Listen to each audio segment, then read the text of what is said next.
Well dress, well educated patient हमारे पास present होता है, उनके सारे दांत ख़राब हैं।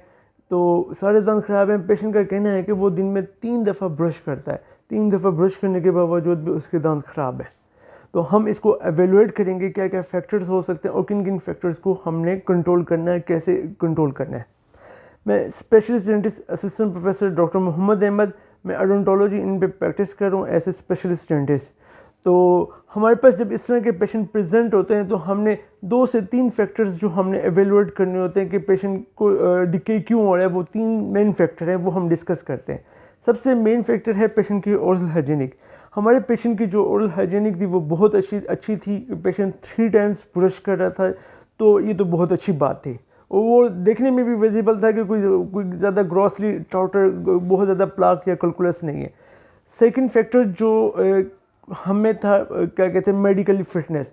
पेशेंट मेडिकली फिट था, पेशेंट को किसी किस्म की कोई डिजीज़ नहीं थी। हम ये भी देखते हैं, थर्ड फैक्टर ये कि पेशेंट के मुंह में सलाइवा या लुआब बन रहा है कि नहीं बन रहा।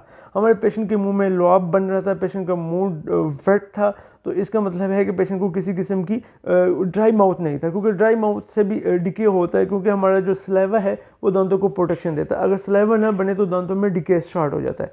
अब हमारे पास जो थर्ड फैक्टर था वो ये था कि पेशेंट की डाइट।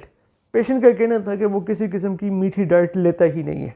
तो हमें ये था कि क्योंकि हमने पेशेंट को कहा चलो ऐसा करते हैं, आप एक डाइट डायरी बनाएं, 3 दिन की डाइट आपने उसमें लिखनी है। डाइट डायरी में क्या होता है, 1 वीकेंड और 2 वर्किंग डेज।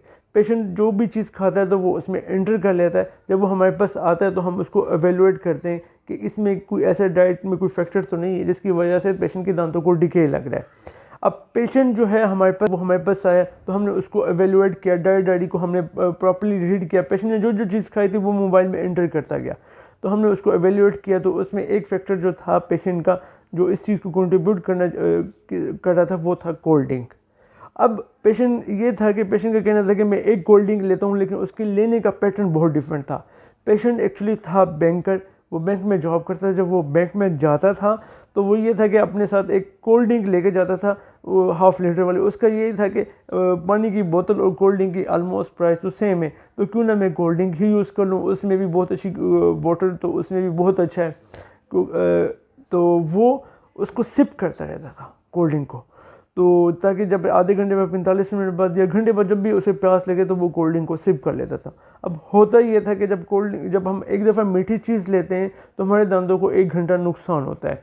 हमारे दांतों को 1 घंटे का यानी कि नुकसान होता है, उसके बाद हमारा जो लुआब है उसको रिकवर कर पाता है। अब आप बार बार मीठी चीज़ लेते रहेंगे तो दांतों को डैमेज ही होता रहेगा, दांत रिपेयर नहीं हो पाएंगे, और ये कि डिके का प्रोसेस प्रोमिनेंट हो जाएगा, अल्टीमेटली दांत में कैविटी बन जाएगी। तो हमारे फैक्टर में जो मेन कल्प्रिट फैक्टर था वो ये था कि पेशेंट का मल्टीपल टाइम्स बार बार शुगर इंटेक करना। तो जो मल्टीपल टाइम्स शुगर इंटेक करना जो है वो बहुत डेंजरस है, क्योंकि जब हम शुगर की बात करते हैं, पेशेंट को शुगर नहीं लेना चाहिए दांतों के लिए। उसका जो मेन फैक्टर है वो है फ्रीक्वेंसी, या कितनी बार पेशेंट शुगर लेता है। तो हमारा पेशेंट हर घंटे बाद शुगर ले रहा था, जिसकी वजह से उसके सारे दांत ख़राब हो गए। अब हमने उसको ये बताया कि आपने अगर कभी कभी कोल्ड ड्रिंक लेनी भी है तो एक ही दफ़ा कोल्ड ड्रिंक ले लेनी, उसको बार बार नहीं लेनी। तो आप हमारी वीडियो को लाइक करें। इंशाल्लाह हम आपको इस तरह की काफ़ी इंफॉर्मेटिव वीडियोस देंगे जिसकी वजह से आपको दांतों को प्रोटेक्शन भी मिलेगी।